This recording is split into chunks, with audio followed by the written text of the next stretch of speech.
బతకలేక బడి పంతులు అనే రోజులు పోయాయి. ఇప్పుడు పంతుళ్ళు బడిని బతికిస్తున్న రోజులు వచ్చేశాయి. ఈ సామెతకు నిలువెత్తు నిదర్శనంగా చిట్యాల ప్రభుత్వ పాఠశాల ఉపాధ్యాయులు నిలుస్తారు.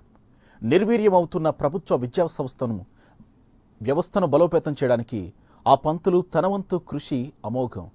మరి ఎవరా టీచర్? ఈ కథ ఏంటో తెలుసుకోవాలా? Let's watch the story.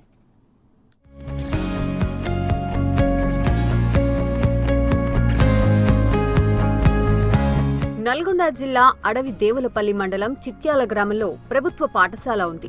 ఏదైనా పని ఉంటే తప్ప ఈ గ్రామం ముఖం చూసేవారే లేరు. ఇలాంటి ప్రాంతంలో పట్టుమని 10 నెలలు కూడా సక్రమంగా పనిచేసే ఉపాధ్యాయులు లేకపోవడంతో ఈ ప్రాంత విద్యార్థులకు చదువు తీవ్ర సమస్యగా మారింది.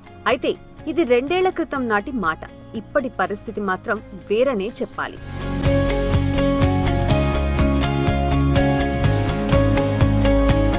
కనీసం రవాణా సౌకర్యం కూడా లేకపోవడంతో ఎవరూ రావడానికి కూడా ఇష్టపడని చిట్యాల పాఠశాలకు ప్రధానోపాధ్యాయుడుగా గడగోజ సతీష్ అడుగుపెట్టారు.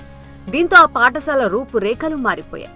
రావడంతోనే క్రమం తప్పకుండా విద్యార్థులు ఉపాధ్యాయులు బడికి రావాలని ఆయన ఆదేశించారు. ఎప్పటికప్పుడు పిల్లల తల్లిదండ్రులతో సమీక్షా సమావేశాలు నిర్వహించేవారు. పిల్లలకు చదువు పట్ల ఆసక్తిని పెంచే దిశగా తీవ్రంగా కష్టపడ్డారు. మొదట్లో చిట్యాల గ్రామ ప్రభుత్వ పాఠశాలలో పట్టుమని 10 మంది పిల్లలు కూడా ఉండేవారు కాదు.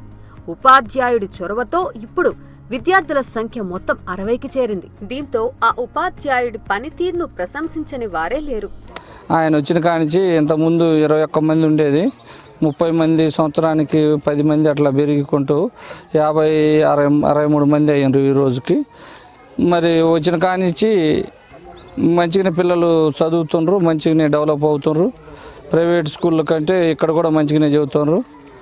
ఇంకొకటి స్కూళ్ళు ఒకటే గది ఉంది, ఒకటే శిథిల అవస్థకు చేరింది. ఇంకొక స్కూల్ గది కూడా కావాలని నేను ఎమ్మెల్యే దృష్టి తీసిపోయి ఇది కూడా శాంక్షన్ చేపిస్తా. ఇంకోటి ఏదైనా వాటర్ బాటిల్ ఉన్నా మా ప్రస్తుతానికైతే నల్లాలు అయితే దాంట్లో ఇచ్చినాం. వాటర్ ట్యాంక్ నుంచి వాటర్ మంచిగానే ఉన్నాయి, కాకపోతే ఫిల్టర్ వాటర్ కావాలని అడుగుతున్నారు, అవి కూడా ఏర్పాటు చేస్తాం. సతీష్ అనే టీచరు ఇలా ఫ్లెక్స్లు పెట్టడం వల్ల సమయానికి రాకపోతే నా జీతం నుంచి అది గ్రామ అభివృద్ధి కోసం ఉపయోగించుకోవచ్చని ఓపెన్గా ఛాలెంజ్ చేయడం జరిగింది. ఇలాంటి ఉపాధ్యాయులు ఉండడం ఒక మండల విద్యాధికారిగా నేను చాలా గర్వపడుతున్నాను. ఎందుకంటే ఈ రోజుకి ప్రభుత్వ పాఠశాలలంటే కొంచెం తల్లిదండ్రులు అపోహ ఏంటంటే వీళ్ళు టైంకు రారు, సరిగా చదువు చెప్పారనే ఒక భావన ఉండేది. కానీ చాలామంది 98% ఉపాధ్యాయులు చాలా చక్కగా పనిచేస్తున్నారు. ఎక్కడో 1-2 చోట్ల కొంచెం ఇబ్బందికరంగా ఉంటే కూడా వాళ్ళని దృష్టిలో ఉంచుకొని మిగతా వాళ్ళని ఇలా వేయడం కరెక్ట్ కాదు. ఇలాంటి ఉపాధ్యాయుడు ఉండడం వల్ల ఎందుకంటే మిగతా ఉపాధ్యాయులు కూడా ఆదర్శంగా తీసుకొని ప్రభుత్వ పాఠశాలలో విద్యార్థుల సంఖ్యను పెంచి అదనపు విద్యార్థులు చేసే వాళ్ళు ఓన్లీ ప్రభుత్వ పాఠశాలలో మాత్రమే ఉపాధ్యాయులు ఉంటారు. కాబట్టి విద్యార్థుల తల్లిదండ్రులు ఎప్పుడు ఒకసారి ఆలోచించి ప్రభుత్వ పాఠశాలలో మీ పిల్లల్ని చేర్పించి విద్యార్థుల సంఖ్య పెంచండి. గ్రామ పరిధిలో విద్యకున్న ప్రాధాన్యతను తెలుపుతూ ఆ స్ఫూర్తిని పెంచడానికి ప్రధానోపాధ్యాయులు గడగోజ సతీష్ ఓ వినూత్న కార్యక్రమానికి శ్రీకారం చుట్టారు. పాఠశాల ప్రధానోపాధ్యాయులుగా బాధ్యతలు తీసుకున్న నాటి నుంచి ఒక్క రోజైనా పాఠశాలకు లేటుగా వచ్చినా లేదా ముందుగా వెళ్లినా ఆ రోజు జీతం కట్ చేసి పాఠశాల అభివృద్ధికి వాడాలంటూ ఫ్లెక్సీ ఏర్పాటు చేసి వినూత్న రీతిలో అవగాహన కల్పించేందుకు సతీష్ నడుం బిగించారు. ఇప్పుడు ఆ ఫ్లెక్సీ అందరినీ ఆలోచింపచేస్తోంది. ఉపాధ్యాయుని ఔదార్యం చూసి అందరూ నోటిపై వేలు వేసుకుంటున్నారు. గ్రామస్తులు కూడా ప్రభుత్వ పాఠశాలను అభివృద్ధి చేయాలని సతీష్ AP 24/7 ద్వారా పిలుపునిచ్చారు. ఈ ఫ్లెక్స్ పెట్టడం యొక్క ప్రధాన ఉద్దేశం ఏంటంటే మేము 100% పిల్లల్ని మా గవర్నమెంట్ స్కూల్లోనే ఎన్రోల్ చేయాలి. మా ఊరి నుంచి ఏ ఒక్క విద్యార్థి ప్రైవేట్ పాఠశాలకు పోవద్దు అనే ఉద్దేశంతో గ్రామస్తులకి ప్రభుత్వ బడి యొక్క నమ్మకాన్ని, ఆ అవేర్నెస్ని తీసుకురావడానికే ఈ ఫ్లెక్స్ పెట్టడం జరిగింది. ఈ సంవత్సరం మేము డీజిల్ తరగతులు కూడా ప్రారంభించబోతున్నాం సార్.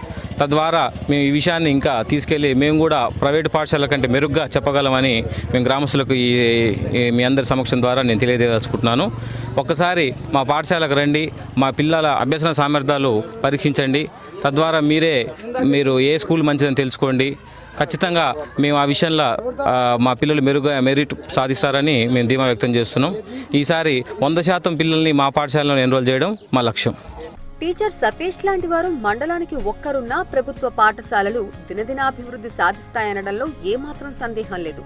సతీష్ ఫ్లెక్సీని ఆధారంగా తీసుకుని ఆ ఊరి యువత కూడా పాఠశాల అభివృద్ధికి కృషి చేస్తున్నారు. ప్రతి గ్రామానికి ఇలాంటి ఓ సతీష్ ఉండాలని, పారిశ్రామికవేత్తలు కూడా ప్రభుత్వ పాఠశాలల అభివృద్ధికి కృషి చేయాలని ప్రజలు కోరుకుంటున్నారు.